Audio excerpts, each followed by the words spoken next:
नमस्कार मंडळी, क्राफ्ट रक्की चॅनलमध्ये तुमचं खूप खूप स्वागत करत आहे. आता छोटासा प्रयत्न कॅमेऱ्याच्या समोर बोलून व्हिडिओ काढण्याचा. तर शेंगसोल्याची म्हणजे घेवड्याची शेंग करणार आहे. तर मी कशा पद्धतीने करत आहे तर चला मी तुम्हाला दाखवते. चला.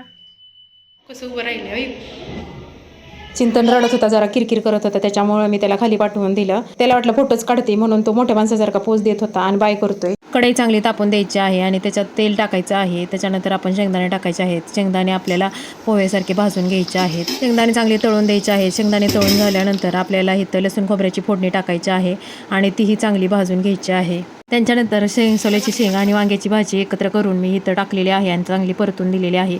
त्याच्यात मीठ टाकलेलं आहे आणि चांगलं वाफलून दिलेलं आहे मऊ होईपर्यंत. त्याच्यानंतर 1 चमचा चटणी टाकलेली आहे. चांगलं हलवलं आणि परत एकदा झाकण टाकून दिलं. भाजी आपली तयार झालेली आहे. तुम्ही बघू शकता किती छान. व्हिडिओ आवडल्यास लाईक करा, शेअर करा आणि चॅनलवर नवीन असल्यास सबस्क्राईब करा. चला बाय.